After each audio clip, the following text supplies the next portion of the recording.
Bonjour à toutes et à tous. Les semaines sont raccourcies avec tous ces jours fériés. Mais sur TV3V, il y a toujours plein de reportages à vous proposer. Sans plus attendre, voici le sommaire de ce vendredi 25 avril. La 3e bourse au vélo à Merzuiller s'est passée non pas sur des roues, mais comme sur des roulettes. Vous étiez nombreux à chercher votre prochain véhicule de balade, et si vous aviez la moindre question, le cyclo Vosges du Nord Merzuiller était là pour vous conseiller. Dans le cadre du projet Life Biodiv Est, les élèves de l'école de Leuze ont participé à des ateliers.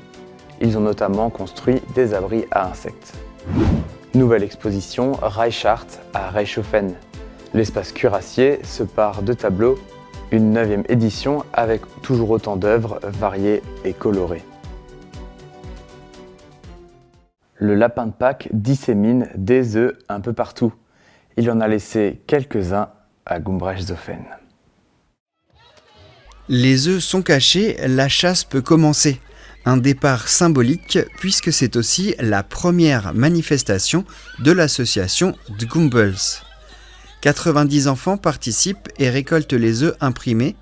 En récompense, ils reçoivent du chocolat offert par quelques entreprises du village. J'ai trouvé un œuf. Alors, tiens Gabriel, ton chocolat et je te donne un dessin. À l'intérieur de la salle des fêtes, un marché d'artisans locaux. Ils proposent plein d'idées cadeaux. Devant ce vif succès, la salle devient trop petite pour tout ce monde. Mais l'équipe est heureuse de remplir l'objectif d'animer la commune avec un événement familial qui ressoude les gens. Pour le prochain rendez-vous, le 27 juin, les Gumbels ouvriront la saison des apéros villages de Gumbrechtshofen. L'hiver a été chassé grâce au Skivøslave. C'était il y a quelques semaines et on commence tout doucement à sortir le week-end pour faire quelques balades à vélo. Si vous n'en avez pas d'inquiétude, des bourses au vélo sont organisées comme celle à Merzuiller, à voir dans ce reportage. La 3e bourse au vélo, organisée par le CVM, Cyclo des Vosges du Nord Merzuiller, s'est déroulée le 13 avril à l'espace Grappelli. Au départ, au niveau de l'accueil, tous les vélos sont enregistrés pour être catégorisés. Chaque vendeur fixe aussi son prix de vente souhaité. Une fiche d'identification est ensuite accrochée au vélo et un numéro lui est associé. Quand il est vendu, le numéro est barré sur ce tableau. Il y en a pour tout le monde, que ce soit pour les adultes, pour les enfants et même pour les tout petits. Il y a des vélos, mais aussi des trottinettes électriques et tout le matériel en lien avec les bicyclettes. Vêtements et chaussures, casques ou encore sièges enfants. Les bénévoles de l'association aident et conseillent les intéressés qui souhaitent acquérir l'un des modèles présents entre les barrières. Avant de craquer, le public pouvait essayer les vélos à l'extérieur. Il faudra juste monter la selle et c'est bon. Après 16 heures, si certains vélos doivent absolument être vendus, il y a une réduction sur le prix de vente. Et une partie du montant de la vente revient à l'association CVM. Quand chacun a trouvé son bonheur, il faut passer au point retrait pour finaliser l'acte de vente et faire un dernier contrôle du véhicule à 2 roues. Ensuite, ces vélos pourront profiter des sentiers environnants avec le temps printanier qui s'installe doucement.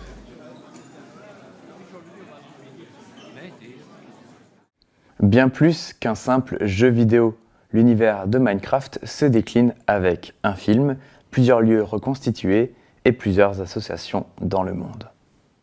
Le film Minecraft est sorti au cinéma. À l'occasion de sa diffusion à La Castine, le mercredi 16 avril, l'association Arencraft était présente pour faire découvrir la ville de Strasbourg en réalité virtuelle. Il s'agit en fait d'une ville reconstituée sur le jeu vidéo créatif Minecraft. Un projet commencé il y a 10 ans. Rien que la reconstitution de la cathédrale en petites briques a pris 6 semaines. Lucas et Margot accompagnent les jeunes spectateurs dans cet univers singulier, bien connu des passionnés qui sont admiratifs du travail effectué. Regarde autour de toi. Lève la tête. Regarde, en fait à Strasbourg. L'association continue de développer la carte. Secteur par secteur, l'équipe peaufine les détails. En ce moment, il travaille sur la place des Halles. Pour découvrir cela de vos yeux, rendez-vous sur le site de l'association d'Arenheim, arencraft.fr.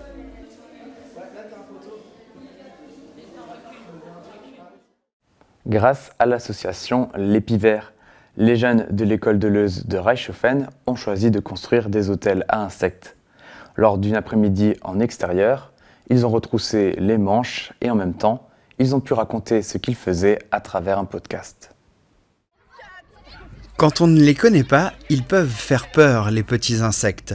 Mais à l'école Pierre Deleuze de Reichshoffen, on les observe, on les étudie et on leur apporte de l'aide. Avant les vacances, nous étions présents lors d'une après-midi consacrée à la nature dans le cadre du projet Life Biodiv Est de la région Grand Est. Christophe, l'animateur de l'association L'Épivert, est déjà intervenu plusieurs fois en classe. Les enfants le connaissent bien. Il nous a raconté tout plein de choses sur les insectes. C'était très bien. Et il nous a raconté surtout beaucoup de trucs sur les abeilles et les guêpes et les frelons.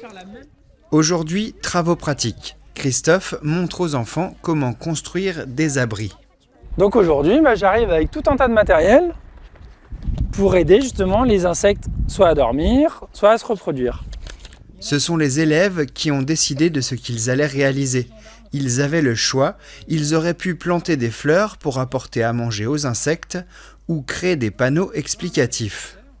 Après, c'est de la pédagogie de projet. Donc l'objectif, c'est que le projet, il change entre le moment où moi je le reçois en juin dernier et le moment où il se monte, surtout là, où du coup, il y a eu plusieurs séances qui ont permis en fait, au projet d'évoluer par rapport aux envies initiales des élèves. Donc c'est tout l'intérêt en fait, de ces projets, c'est qu'ils puissent changer en fonction des actions que les enfants ont envie de mener, vers quoi ils s'intéressent.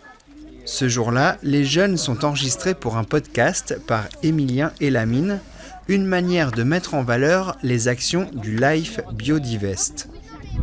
Et donc Émilien, dans l'après-midi, il va en interviewer certains d'entre vous, il a des questions à vous poser.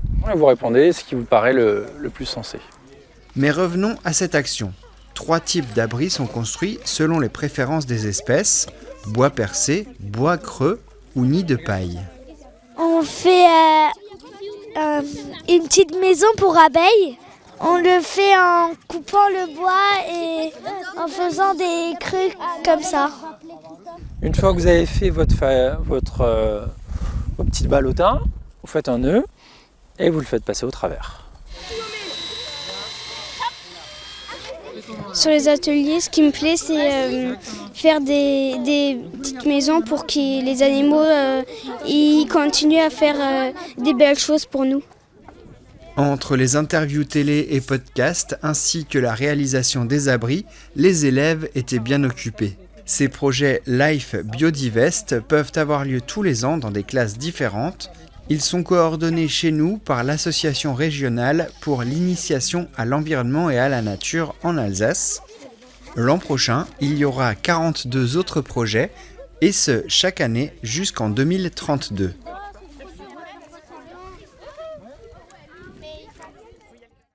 À l'espace Cuirassier, tous les 2 ans pour le week-end de Pâques, se tient l'exposition Reichhardt. 2025 correspond à la 9e édition. Chaque année, la salle des Cuirassiers est animée pour le week-end de Pâques. L'an dernier, il y avait l'exposition de modèles réduits et cette année, Reichhardt. Les créateurs reichshoffennois exposent leurs œuvres et elles sont nombreuses, aux styles variés. Les visiteurs ont pu voir les dernières créations des artistes habitués, mais aussi découvrir de nouveaux venus qui exposaient pour la première fois. La commune célèbre la créativité. L'objectif est de mettre en valeur les artistes. Dans leur discours, les élus les remercient pour leur partage. Mettre en avant les dons des personnes, leur capacité à transcender un peu leurs idées, leurs envies, en les traduisant par des œuvres ou des réalisations, que ce soit par l'écriture, que ce soit par le dessin, par la photographie, la broderie, le travail du bois, et j'en oublie 1000 et 100 probablement. Quand les artistes sont chez eux à créer, ils sont dans une forme d'intimité et puis aujourd'hui partagent avec nous quelque chose de très personnel souvent. Merci à vous de partager votre vision du monde avec nous. Grâce au salon, les visiteurs ont pu voyager dans de nombreux univers et c'est tout un art de nous ouvrir les portes de l'imaginaire. La 10e édition de Reichart aura lieu en 2027. C'est déjà tout pour les actus.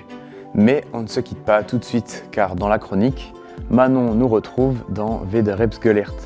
Au programme, elle va nous apprendre tout le vocabulaire lié aux couleurs de Farbe. À la semaine prochaine pour les prochains reportages locaux. Passez une belle semaine et portez-vous bien.